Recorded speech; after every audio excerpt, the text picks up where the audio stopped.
The Pacific dawn of December 7th, 1941, broke with deceptive tranquility over Wake Island's coral atolls. Major James Devereux stood on the sandy shore, watching civilian contractors from Morrison Knudsen Company continue their frantic construction of the Naval Air Station. The sound of hammering and machinery mixed with the constant whisper of trade winds through the sparse vegetation. Nobody on this remote outpost, located 2,300 miles west of Hawaii, could have imagined that within hours, the world would change forever. Wake Island consisted of three small islets, Wake, Wilkes, and Peel, forming a wishbone-shaped atoll barely 4 miles long. The strategic importance of this tiny speck in the vast Pacific had not escaped military planners. Its location made it a perfect stepping stone for aircraft crossing the Pacific, and the ongoing construction reflected America's growing awareness of Japanese expansionist ambitions. Commander Winfield Scott Cunningham, the island's overall commander, had arrived just 4 days earlier to take charge of the installation. Under him, Major Devereux commanded the 1st Defense Battalion's detachment of 450 Marines, while Marine Fighting Squadron 111, led by Major Paul Putnam, operated 12 Grumman F-4F Wildcat fighters from the newly completed airstrip. The morning routine proceeded as usual until radio man George Holden burst into the command post. At approximately 6:50 in the morning, "Sir, Pearl Harbor is under attack," he shouted, clutching the decoded message that would shatter the peaceful illusion. The Japanese had struck the naval base in Hawaii with devastating effect, plunging America into World War II. Cunningham immediately ordered Condition 1 alert status. Marines rushed to their positions at the 6 5-inch coastal defense guns, while Putnam's pilots prepared their aircraft for potential enemy contact.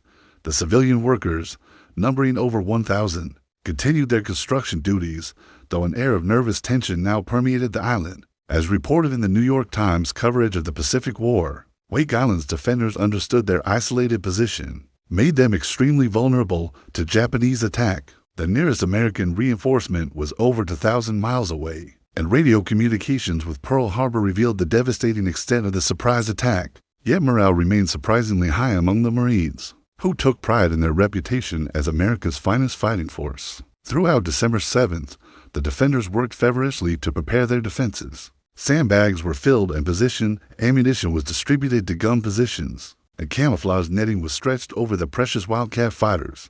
The island's radar station, operated by Navy personnel, maintained constant surveillance of the surrounding ocean and sky. Major Devereux positioned his coastal guns strategically around the atoll's perimeter. Battery A, commanded by 1st Lieutenant Clarence Barninger, occupied positions on Peacock Point at Wake's southern tip. Battery B, under 2nd Lieutenant Robert Hanna, defended Cuckoo Point on the northern shore. Battery L, led by 2nd Lieutenant John McAllister, protected the western approaches from Wilkes Island. Each battery consisted of the 5-inch guns, originally designed for naval vessels, but adapted for coastal defense. As darkness fell on December 7th, the defenders of Wake Island settled into their positions, knowing that the Japanese would likely strike soon. The isolation that had once made Wake seem like a peaceful assignment now transformed it into a potential death trap. Yet these Marines, far from home and vastly outnumbered, prepared to write one of the most heroic chapters in American military history. The stage was set for an epic confrontation between American determination and Japanese military might, played out on one of the most remote battlefields of World War II. Dawn on December 8th, 1941, brought with it the sound of approaching aircraft engines, a sound that would forever alter the peaceful rhythm of Wake Island. At approximately 11:58 in the morning, 27 Mitsubishi G-3M Nell bombers from the Japanese 24th Air Flotilla, based on Kwajalein in the Marshall Islands, appeared on the southern horizon like deadly silver specks against the blue Pacific sky. The attack caught Wake's defenders partially off guard. Although they had maintained heightened alert status since receiving news of Pearl Harbor, many personnel were eating lunch when the air raid sirens finally wailed across the atoll.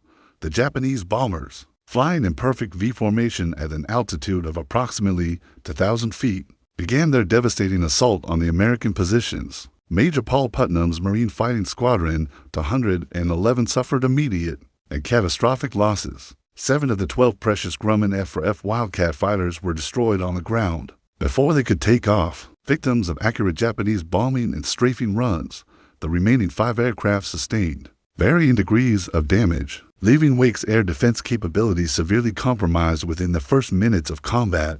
The bombers systematically targeted the island's military installations, the command post, radio stations, fuel storage tanks, and personnel quarters absorbed direct hits from high-explosive bombs. Fragments of coral and concrete flew like shrapnel as explosions rocked the tiny atoll.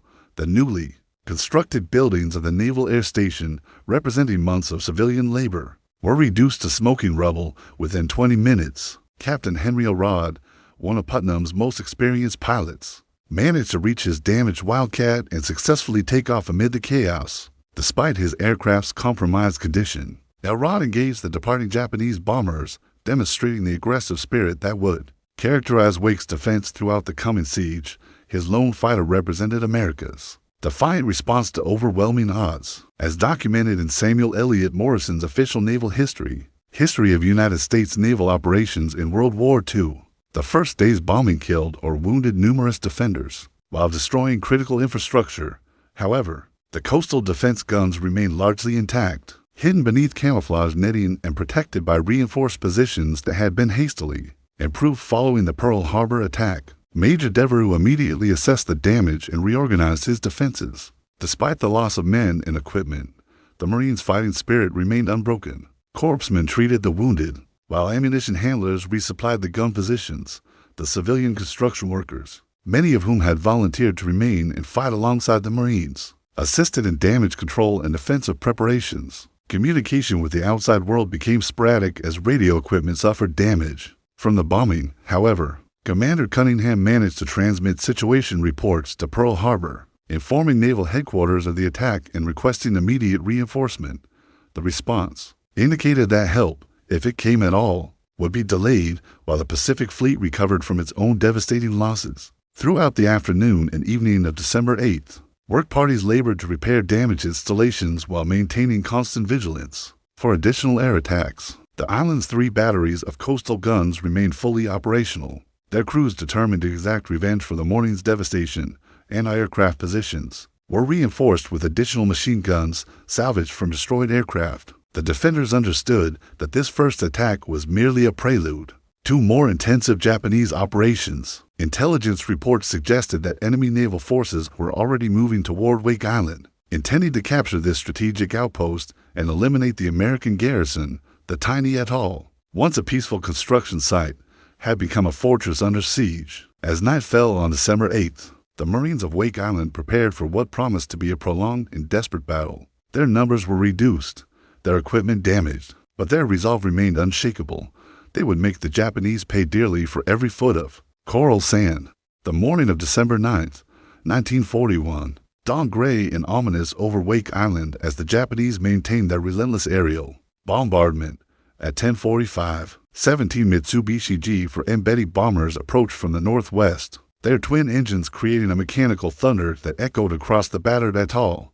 This time, however, the Americans were better prepared for the assault. Major Paul Putnam had worked throughout the night with his ground crew to restore 2 additional Wildcat fighters to operational status. Captain Henry O'Rod and First Lieutenant David Cleaver took off in these patched aircraft, determined to contest Japanese air superiority over their island home. The sight of American fighters rising to meet the enemy bombers provided a tremendous morale boost to the Marines manning the ground defenses. The aerial combat that followed demonstrated both the skill of American pilots and the desperate nature of Wake's situation. Elrod's Wildcat, though damaged from the previous day's fighting, engaged the Japanese formation with aggressive determination. His machine guns raked the enemy bombers, causing one to trail smoke and break formation. However, the numerical superiority of the attackers ensured that most bombs found their targets on the ground below. Battery positions absorbed renewed punishment as high-explosive bombs cratered the coral around the gun emplacements. First Lieutenant Clarence Barninger's Battery A on Peacock Point suffered a direct hit that killed 3 Marines and wounded 5 others. Despite these casualties, the surviving gun crew immediately resumed their positions, maintaining the battery's readiness for the anticipated naval assault.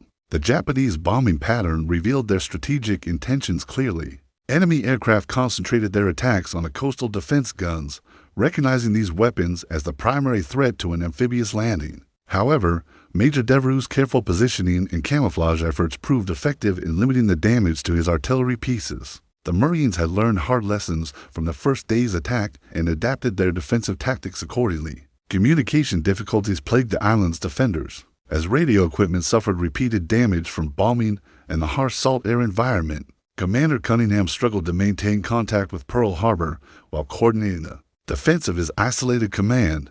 The few messages that reached naval headquarters painted a grim picture of Wake's situation, but emphasized the garrison's determination to continue fighting. As referenced in the official Marine Corps' historical account, the defense of Wake, the civilian construction workers played a crucial role during this period of intensive bombardment. Led by contractor supervisor Dan Teeters, over 400 civilians volunteered to assist the military defenders. These men, originally hired to build an airfield, now found themselves filling sandbags, carrying ammunition, and treating wounded Marines under enemy fire. The afternoon brought additional challenges, as Japanese reconnaissance flights began appearing over the island with increasing frequency. These high-altitude observation aircraft, flying beyond the reach of Wake's limited anti-aircraft defenses, photographed American positions and assessed bomb damage.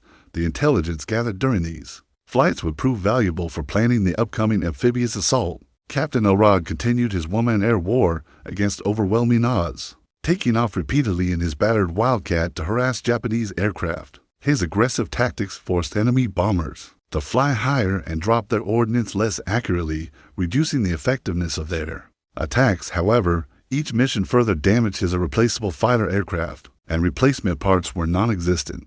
Medical personnel worked heroically to treat the mounting casualties. Navy pharmacists made First-Class Ralph Holuinski and his small medical team established an aid station in one of the few remaining intact buildings, providing emergency treatment under the most primitive conditions. Surgical operations were performed by flashlight while enemy bombs exploded outside, testament to the dedication of Wake's medical staff. As darkness approached on December 9th, radio operators intercepted Japanese naval communications indicating that enemy surface forces were approaching the island. The aerial bombardment had been preparation for an amphibious landing attempt, and the Marines of Wake Island prepared to face their ultimate test. Their coastal guns, though damaged by bombing, remained operational and ready to engage Japanese warships in what promised to be a decisive confrontation. December 11th, 1941, would prove to be Wake Island's finest hour. At approximately 5:30 in the morning, lookouts spotted the Japanese invasion fleet on the southern horizon. 3 light cruisers, 6 destroyers, 2 patrol boats, and 2 transports carrying over 450 elite Special Naval Landing Force troops. Rear Admiral Salamichi Kajioka commanded this formidable armada, confident that Wake's battered defenders could offer little resistance to his overwhelming naval power. Major Devereux had positioned his Marines with tactical brilliance around the atoll's perimeter. The 3 batteries of 5-inch coastal guns remained hidden beneath camouflage netting, their crews lined silently at their posts as the Japanese fleet approached. Years of training had prepared these Marines for exactly this moment, though none had imagined they would face such overwhelming odds while isolated thousands of miles from friendly support. At 6:15, the Japanese warships opened fire from a range of approximately 7,000 yards, their shells screaming overhead to explode among Wake's defensive positions. The enemy assumed that the previous 3 days of aerial bombardment had neutralized the American artillery, allowing them to approach with confidence. This miscalculation would prove catastrophic for Admiral Kajioka's invasion force. Commander Cunningham waited until the Japanese vessels closed to within 4,600 yards. Before giving the order to commence firing, the American coastal guns erupted simultaneously, their muzzle flashes illuminating the pre-dawn darkness as 5-inch shells arced toward the enemy fleet. The surprise was complete. The Japanese had expected no effective resistance from Wake's supposedly destroyed artillery positions. Battery L on Wilkes Island, commanded by 2nd Lieutenant John McAllister, scored the first hits on the light cruiser Yubari, Admiral Kajioka's flagship. Armor-piercing shells penetrated the warship's hull, causing significant damage and casualties among the Japanese crew. The enemy formation immediately began evasive maneuvering as Wake's accurate gunnery found its mark repeatedly. First Lieutenant Clarence Barninger's Battery A achieved the morning's most spectacular success by engaging the destroyer Hyatt at close range. A direct hit from a 5-inch shell struck the enemy warship's magazine, causing a tremendous explosion that broke the vessel in half. The Hyatt disappeared beneath the Pacific waves within minutes, taking her entire crew of 106 to 7 men to the bottom. This marked the first Japanese naval vessel sunk by American forces in World War II. According to the detailed account in the Pacific War by John Costello, the Japanese invasion fleet found itself in an increasingly desperate situation. As Wake's coastal guns continued their devastating fire, the destroyer Kisaragi, attempting to close range for a torpedo attack, received multiple hits that started uncontrollable fires aboard the vessel. Secondary explosions soon consumed the warship, adding a second enemy destroyer to Wake's victory tally. Captain Henry O'Rod contributed to the morning's success by taking off in one of the few remaining operational Wildcat fighters. Despite his aircraft's battle damage, O'Rod attacked the Japanese fleet from low altitude, strafing the crowded decks of enemy vessels. With his machine guns, his aggressive tactics forced several ships to break formation and disrupted their fire control procedures. The intensity of American resistance shocked Admiral Kajioka, who had expected a quick and relatively bloodless occupation of the island. Instead, his invasion fleet faced accurate artillery fire from concealed positions while American aircraft attacked from above. The admiral ordered a withdrawal to regroup and develop new tactics for overcoming Wake's unexpectedly effective defenses. Major Putnam's remaining pilots pressed their attack on the retreating Japanese fleet. Throughout the morning, Second Lieutenant Frank Theron and Technical Sergeant William Hamilton joined Captain O'Rod in multiple strafing runs against enemy vessels. Despite the overwhelming odds against their small fighter force, these repeated attacks prevented the Japanese from establishing any fire superiority over Wake's defensive positions. By noon on December 11th, the Japanese invasion fleet had withdrawn beyond visual range of the island, leaving behind the destroyed warships and hundreds of casualties. The Marines of Wake Island had achieved something remarkable. They had successfully repelled a Japanese naval assault, proving that America's fighting men would not surrender easily to enemy aggression. The victory boosted morale tremendously among Wake's defenders, but they understood this was likely only a temporary reprieve. Japanese reinforcements would certainly arrive, probably in greater numbers and with better preparation for the island's defensive capabilities. The Marines used this breathing space to repair damaged equipment and strengthen their positions for the inevitable return of enemy forces.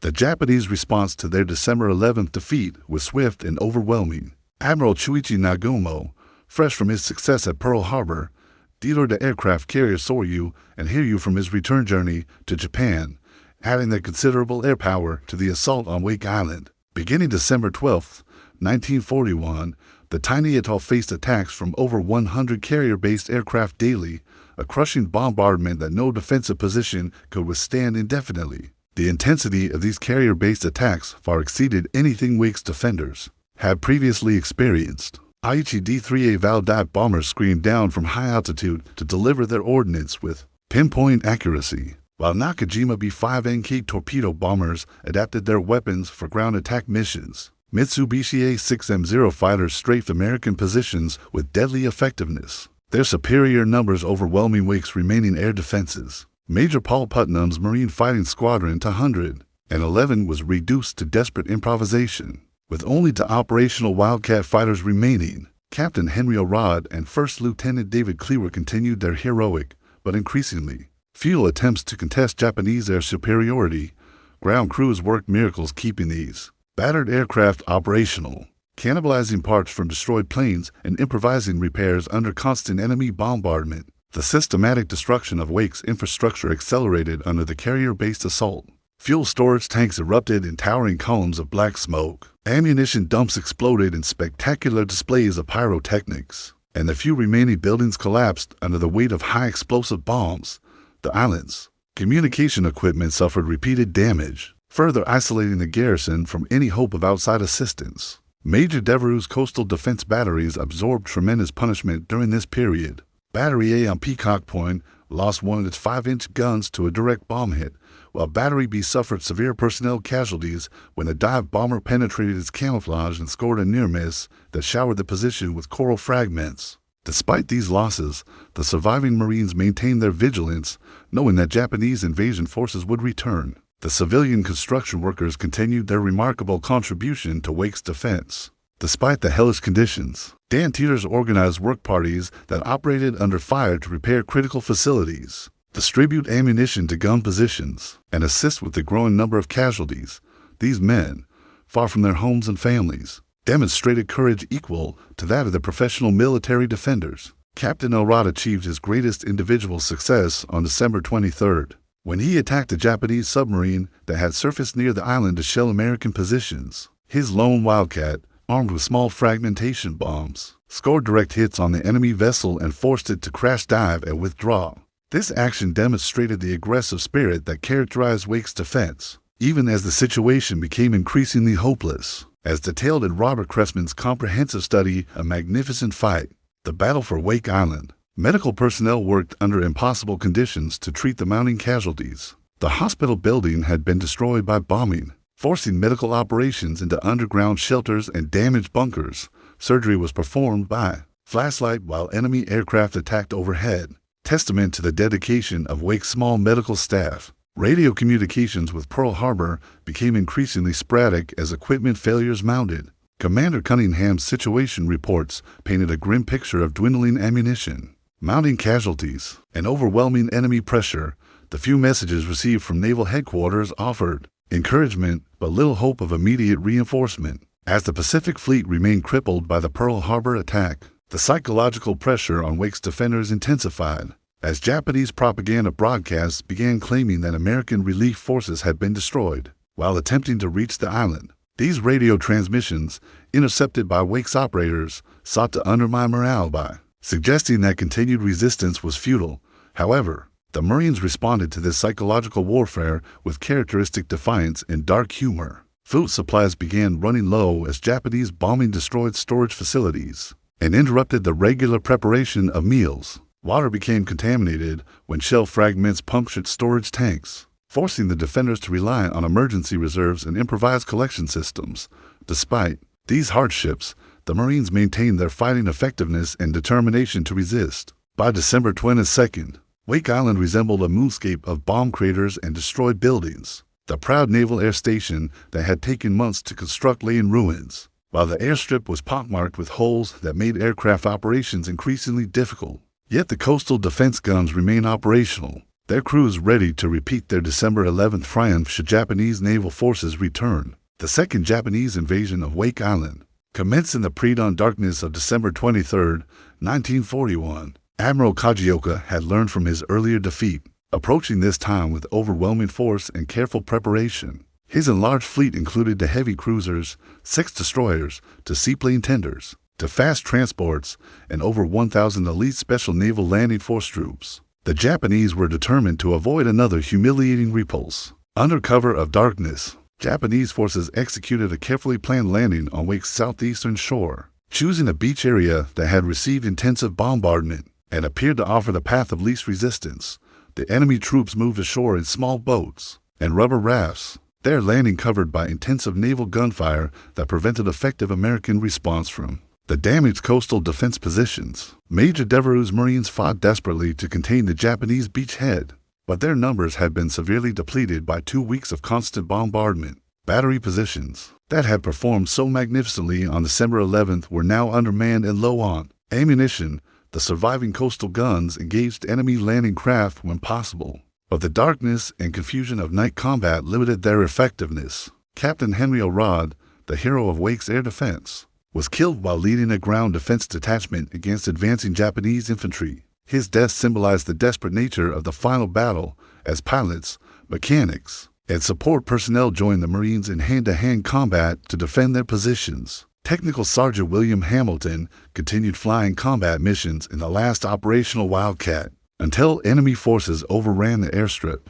The Japanese advanced split Wake's defenders into isolated groups that could no longer coordinate their resistance effectively. Communication lines had been severed by bombing and artillery fire, leaving individual unit commanders to make desperate decisions without knowledge of the overall tactical situation. Each pocket of Marines fought with characteristic tenacity, but the outcome was no longer in doubt. Commander Cunningham found himself in an impossible situation as dawn broke on December 23rd. His ammunition supplies were nearly exhausted. Casualties had reduced his effective strength by more than half, and Japanese forces were advancing from multiple directions. The coastal defense guns, Wake's primary weapons, had been systematically destroyed or abandoned as their crews were killed or forced to retreat.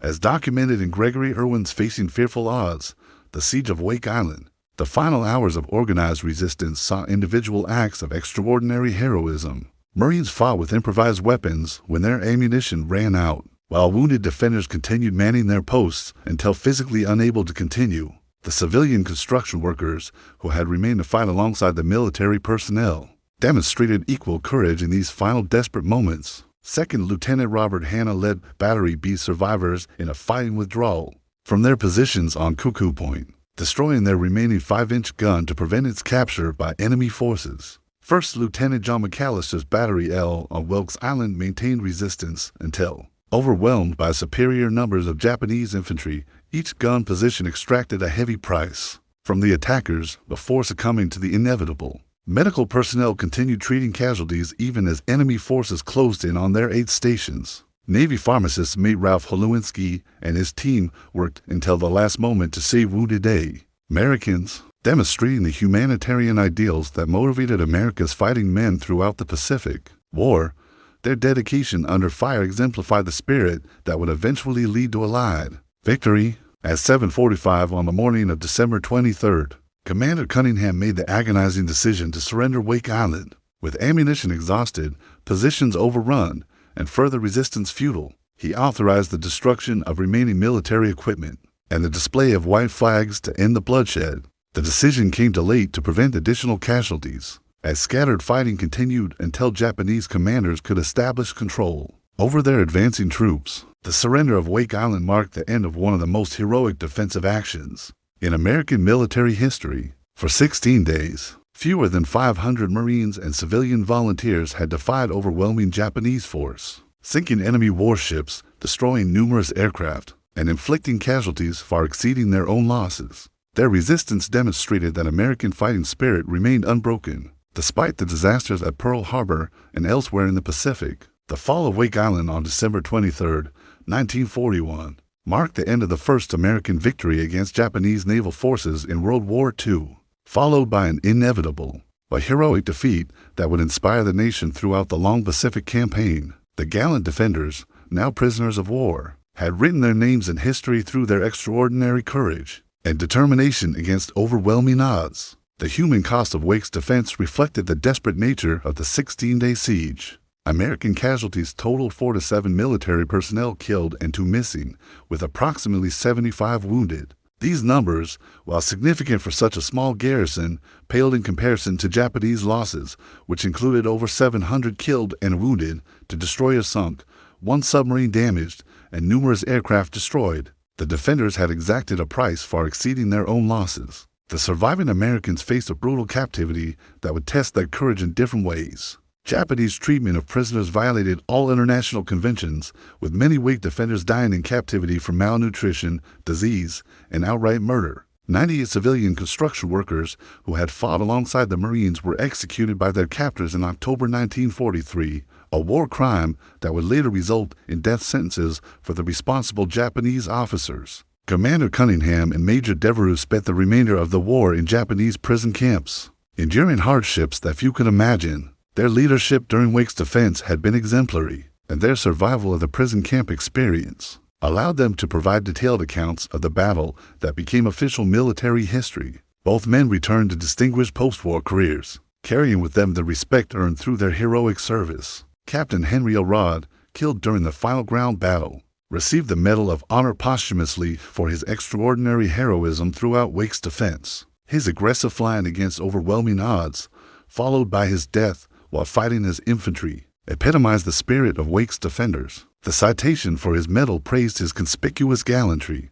and intrepidity at the risk of his life above and beyond the call of duty. The strategic impact of Wake's defense extended far beyond the island's military significance. Coming just 16 days after Pearl Harbor, when America desperately needed evidence that its forces could fight effectively against Japanese aggression, Wake's victory on December 11th provided a tremendous morale boost to the American people. Newspaper headlines across the nation proclaimed the Marines' triumph, offering hope during the darkest days of the Pacific War. As recorded in Samuel Eliot Morrison's authoritative naval history, Wake's defense also provided valuable tactical lessons for future Pacific operations. The effectiveness of well-positioned coastal defense guns against naval forces, the importance of camouflage and deception, and the crucial role of air power in modern warfare were all demonstrated during the battle. These lessons influenced American strategy throughout the island-hopping campaign that eventually led to Japan's defeat. The Japanese learned their own lessons from Wake Island, recognizing that American defenders would fight with unexpected tenacity when properly led and motivated. The costly victory at Wake influenced Japanese planning for subsequent operations, contributing to their decision to bypass other heavily defended American positions rather than accept similar casualties. The delay caused by Wake's resistance also disrupted Japanese expansion timetables. In the Central Pacific, Wake Island remained in Japanese hands until the end of the war, serving as a reminder of the early dark days when American forces faced overwhelming odds. Throughout the Pacific, the island's liberation in September 1945 found it scarred by years of fortification and bombardment, its coral landscape bearing permanent testimony to the fierce battle fought there in December 1941. The memory of Wake Island's defense became permanently embedded in Marine Corps' tradition, inspiring generations of Marines who followed. The battle cry "Remember Wake Island" joined "Remember Pearl Harbor" as rallying cries for American forces throughout the Pacific War. The courage displayed by fewer than 500 defenders against impossible odds demonstrated the fighting spirit that would eventually carry American arms to victory across the Pacific. Today, Wake Island serves as a wildlife refuge administered by the United States Fish and Wildlife Service, its peaceful appearance contrasting sharply with its wartime history. Monuments on the island commemorate both American defenders and civilian construction workers who gave their lives in December 1941. The legacy of their sacrifice continues to inspire new generations of Americans who value the freedom purchased with such courage and determination. The Battle of Wake Island stands as proof that heroism is measured not by victory or defeat, but by the willingness to fight against overwhelming odds for principles greater than oneself. The Marines and civilians who defended that remote Pacific at all in December 1941 demonstrated that the American spirit could not be broken by surprise attack or superior force, a lesson that resonated throughout World War II and continues to inspire today.